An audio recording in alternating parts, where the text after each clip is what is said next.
Hello guys, അപ്പോൾ പുതിയൊരു വീഡിയോയിലേക്ക് എല്ലാവർക്കും സ്വാഗതം. അപ്പോൾ ഞങ്ങൾ ആലുവയ്ക്ക് പോവാണ്. അപ്പോൾ കോഴിക്കോട് റെയിൽവേ സ്റ്റേഷൻ വരെ ഓട്ടോയ്ക്ക്, ഞങ്ങളുടെ സ്വന്തം ഓട്ടോയ്ക്കാണ് പോയിക്കൊണ്ടിരിക്കുന്നത്. അങ്ങനെ ഞങ്ങൾ കോഴിക്കോട് എത്തി. KSRTCൻ്റെ ഇവിടെ പാർക്കിംഗ് ഏരിയയിൽ വണ്ടി ഇട്ടിട്ട് പോകാമെന്ന് വിചാരിച്ച് വന്നതാണ് കേട്ടോ. അപ്പോൾ ചേട്ടാ ഇതാ ഡ്യൂട്ടിയൊക്കെ കഴിഞ്ഞ് എയർപോർട്ടിൽ നിന്ന് നേരെ ഇങ്ങോട്ടേക്ക് കോഴിക്കോടേക്ക് വന്നു കേട്ടോ. അങ്ങനെ അവിടുന്ന് ഓട്ടോ വിളിച്ച് ഞങ്ങൾ റെയിൽവേ സ്റ്റേഷനിലെത്തി. 11:20 കേട്ടോ ട്രെയിന്. അപ്പോൾ ഞങ്ങൾ അങ്ങനെ വെയിറ്റ് ചെയ്തിരിക്കുകയാണ് കേട്ടോ.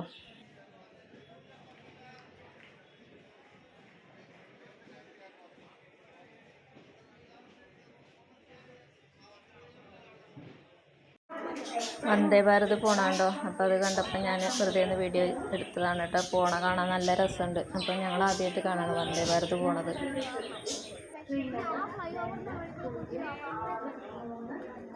അങ്ങനെ ഞങ്ങൾ ട്രെയിനിൽ പോയിക്കൊണ്ടിരിക്കുകയാണ്. അത് പുഴയൊക്കെ കാണുമ്പോൾ നല്ല ഭംഗി കേട്ടോ. അപ്പോൾ ഞാൻ പുഴ കാണുമ്പോഴൊക്കെ സച്ച് പറയും വീഡിയോ എടുക്കുമെന്ന് പറയും. അപ്പോൾ അങ്ങനെ എടുക്കുന്നത്. അപ്പോൾ പുഴയുടെ അവിടെ വരുമ്പോൾ നല്ല തണുത്ത കാറ്റാണ് കേട്ടോ. അല്ലാത്തപ്പോഴൊക്കെ നല്ല ചൂടാണ്. അപ്പോൾ പുഴയുടെ അവിടെ എത്തുമ്പോൾ നല്ല കാറ്റ്, തണുത്ത കാറ്റ് വരും കേട്ടോ. നല്ല സുഖം. അപ്പോൾ ഞങ്ങൾ ടിക്കറ്റ് ബുക്ക് ചെയ്തപ്പോൾ ഞങ്ങൾക്ക് വെയിറ്റിംഗ് ലിസ്റ്റ് ആയിരുന്നു കേട്ടോ. അപ്പോൾ കൺഫേം ആയി വന്നപ്പോഴത്തേക്ക് പപ്പയും മമ്മിയും വേറെ കമ്പാർട്ട്മെൻറ്റിലാണ് കേട്ടോ. അപ്പോൾ ഞങ്ങൾ D1-ലും അവർ D4-ലും ആയിപ്പോയി. അങ്ങനെ ഞങ്ങൾ ഷൊർണൂരെത്തി. അപ്പം ഉച്ചക്കത്തെ ഫുഡൊക്കെ ഞങ്ങൾ കൊണ്ടുവന്നിട്ടുണ്ടായിരുന്നു കേട്ടോ. ചോറൊക്കെ കൊണ്ടുവന്നിട്ടുണ്ടായിരുന്നു.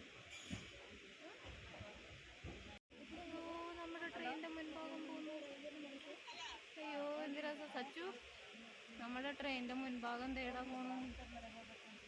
അച്ചു ഇതേടാ നമ്മുടെ ട്രെയിനിൻ്റെ മുൻഭാഗം പോണു.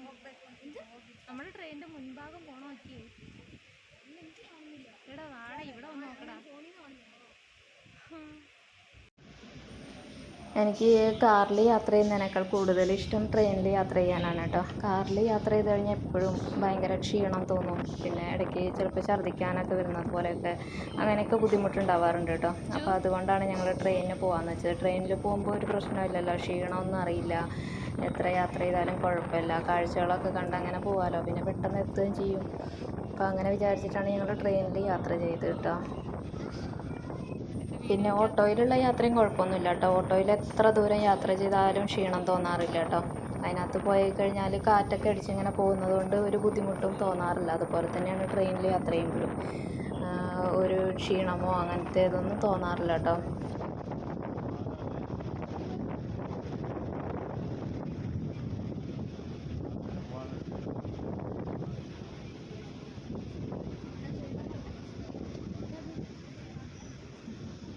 അങ്ങനെ ഞങ്ങൾ കറക്റ്റ് 4 മണിയായപ്പോൾ ട്രെയിൻ ഇറങ്ങി കേട്ടോ. ആലുവ എത്തി. ഞങ്ങൾ വണ്ടിയൊക്കെ വിളിച്ച് ഊബറൊക്കെ വിളിച്ച് പോയിക്കൊണ്ടിരിക്കുകയാണ് കേട്ടോ വീട്ടിലേക്ക്. അപ്പോൾ ആരുടെ അടുത്തേക്കാണ് പോണതെന്ന് ഞാൻ ആദ്യം പറഞ്ഞില്ലല്ലോ, അത് ഞാൻ വിട്ടുപോയി കേട്ടോ. എൻ്റെ ബ്രദറിൻ്റെ അടുത്തേക്കാണ് പോണത്.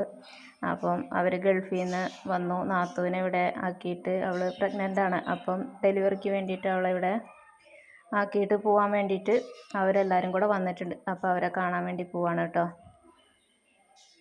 അപ്പോൾ അങ്ങനെ ഞങ്ങളുടെ ഫാമിലിയിലേക്ക് ഒരു കുഞ്ഞുവാവയും കൂടെ വരികയാണ്. അപ്പോൾ അതിൻ്റെ സന്തോഷത്തിലാണ് കേട്ടോ അപ്പോൾ എല്ലാവരും.